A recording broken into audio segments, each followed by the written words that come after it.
because this is actually the first World Cup since 1982. Since for a while ago. It's been a long time. So we have to prove ourselves that we could beat other teams. Especially in this friendly games. Very low bar. Right? So, all right. So, basically what you're saying is the smaller teams have a lot of pressure. So, like Peru, like Costa Rica. Costa Rica last time, they proved themselves. That's true. To everyone, too, that... No, that's actually a good point. And they tied so many games, too. That doesn't mean they have the most amount of pressure. No, they don't. If that's the case, then Tunisia must be shitting their pants right now. Wait, what group is Tunisia in? Group G. I'm on that page right now. That's fine. He's still on the Panini book. Just to clarify that. So all right. So you're saying smaller teams have more pressure. You're saying Germany has the most pressure. Yeah. I mean, I understand both ends, both answers. Yeah. Because, Germany did win the World Cup, so, you're expecting them, especially with the team that they have. I mean, they have, like, 4 teams that they could fucking take to the World Cup. Yeah. So I get that. Now, my next question is, we're still talking about the World Cup. Why is it expected more for Messi to win the World Cup with Argentina rather than Cristiano Ronaldo winning the World Cup with Portugal? He's been closer. It's possible for him with his team because he's been there, like to the final at least. But even before this, even before 2014, everybody expects Messi to take Argentina to win the World Cup. I mean, it's just an overall, at least on paper, better team than Portugal. But Portugal did win the Euro. Yeah, no one expected that. But I can say about Portugal winning the Euro, they did it towards the end. Ronaldo got out with an injury, thigh injury. Argentina has an amazing team once again. Portugal only has Ronaldo. I mean, he wasn't the one who scored, though. I know, but that's he's the one who carried almost the whole entire team since the okay. stage. Yeah, that's true. 100%. I don't know. I mean, do you agree with that assessment, that expectation that Messi has more pressure to carry? Yeah. Because the only reason why I feel like that, or I agree with it, is because you've never heard Portugal making it to like the final. Yeah. I personally haven't even looked into the history of it, but I don't think Portugal. I don't think Portugal has made it to the semifinal at all. Maybe the quarterfinal, but I don't think they made it to the semifinal. But at the same time, you never expect Portugal to go to the final, let alone win it. That's true. Yeah, Argentina does have that like legacy of winning World Cup. Because exactly. Maradona, exactly. You think about that. I mean, because you think about Portugal. It's just the history. You think of Eusebio, which is a legend. That's one. Then you think of Luis Figo. It's another legend. And then you think of Ronaldo. But not even about that. I just mean the teams themselves. Like Argentina has a legacy of winning World Cups. Yes, at the World Cup. Exactly. They're able to do it. They have done it. But when has Portugal? No, they just won. Euro. Yeah, they just won 1 Euro. That's it. Was it the first? It was the first, yeah. But we're gonna compare Ronaldo with Messi once again. No, see, that's not what I want to do. Yeah, but Ronaldo has. But we're not doing it. We're talking about people's expectations to their respective teams. Oh, my bad. I'll cut this part out because I completely forgot. So now where do we see Portugal going? How far do we see Portugal making it? What group are they? Group B against Spain, Morocco, Iran. They're getting out of the group. Yeah. Do you see them going to quarters? Because if they were to get out, they would either face Uruguay, which is in Group A, Russia, or Egypt. Yeah, I could see them. Because I could see them getting past them. Either or, like either team. Because it would be tough, but I mean, I think it's possible. I wouldn't say it's impossible to put it above them, but I think it's possible for them to get past that round at least. What about you, George? How far do you see Portugal going?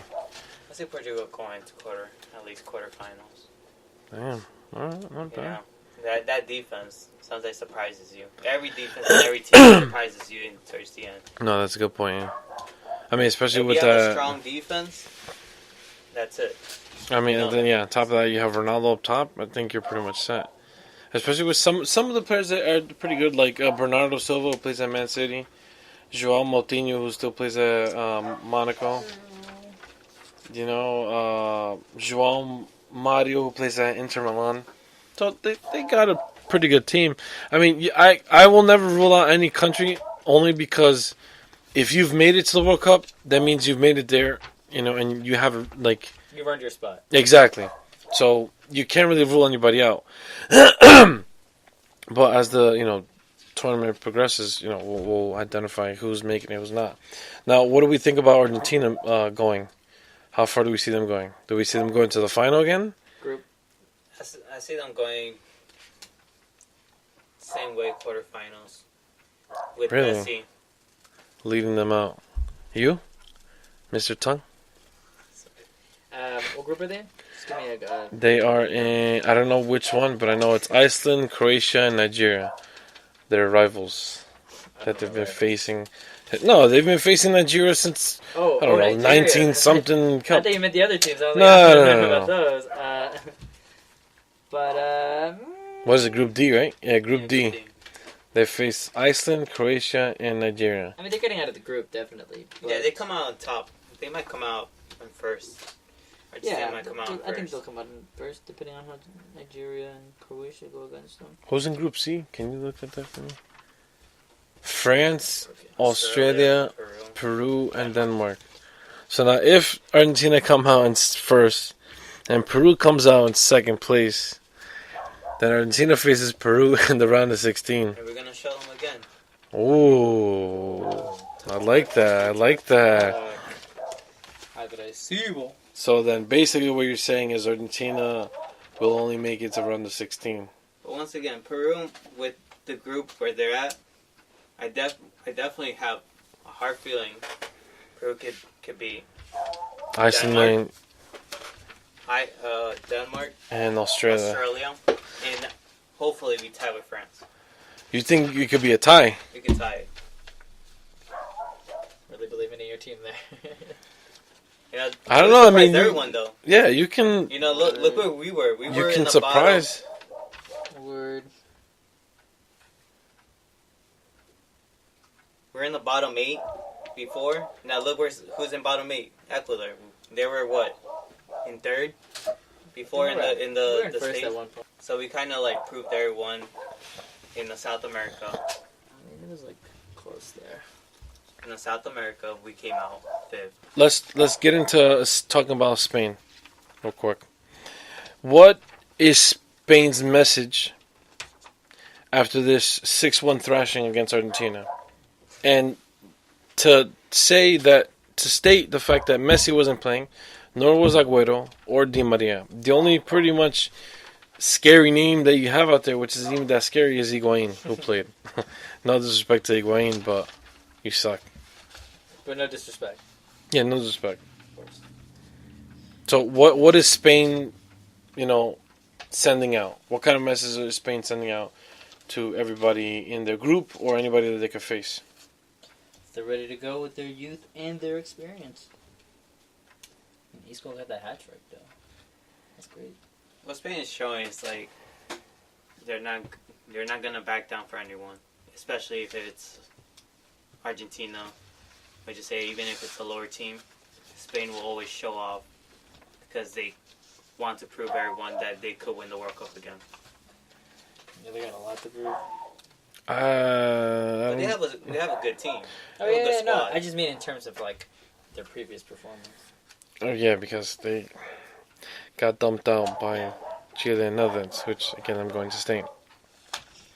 Oh, that goal, Van Persie's goal. Oh, the Flying Dutchman. Oh, that was amazing. That was beautiful. All right, now Steve said you didn't watch any of the international games because they were all during work hours, correct? And then they weren't that good when. Okay. Well, one of the ones that I found good, which was Germany-Spain, but I'm not trying to talk about that. I'm trying to talk about the Germany-Brazil game.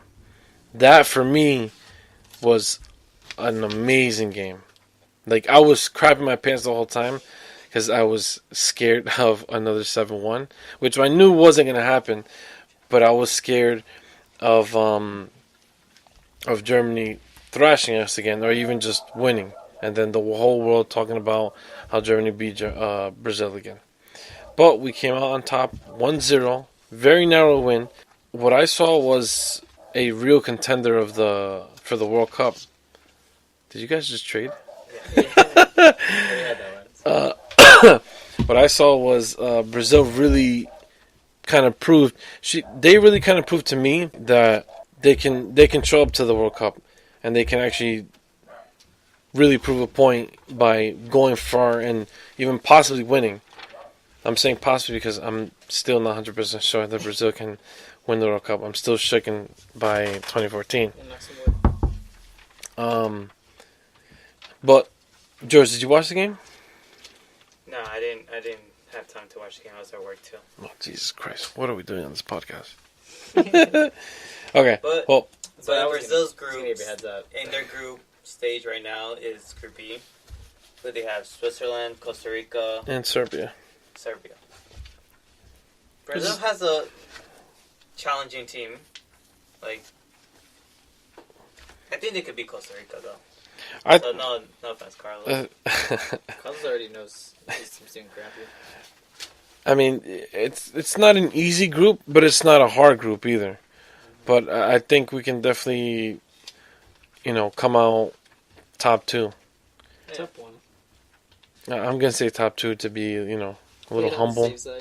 Huh? Yeah, play on the safe side. I don't want to talk too much crap because last time I talked a lot of crap, I ended up getting 7 goals up my ass with 1 coming out. True, I remember that. Yeah, that thank really you, funny. thank you very much. It was so funny. Let's talk about the World Cup in 2026. The U.S. combined bids with Canada and Mexico to host the 2026 World Cup. Now that's news to me, and I'm very excited for this. Really? I mean, it might not work. No. Like How is that news to you? You never heard of it? No, I didn't hear it this time. When did they submit this? About 2-3 weeks ago. Really? Yeah. I spoke about it on a different episode, but it wasn't with you. It was someone else. Yeah, but they were talking about it from... They've been talking about it since 2014. I heard rumors, but I didn't know about this. Oh, the bid. Oh, the official bid. Yeah. Bid. They've already handed in their bid. They've handed in their proposal. And get a look at this. If they do this, if they get accepted and they host the World Cup, they're planning on having 3 opening games across all countries. Ooh. So basically, U.S. would open with U.S. playing home soil. Mexico would do it, and Canada would do it in Mexico. Wait, but how many North American entries are there? This is the tricky part. Yeah. Because in 2026, they will officially change the format of the World Cup. It will no longer be 32 teams. It'll be 48. Oh, yeah.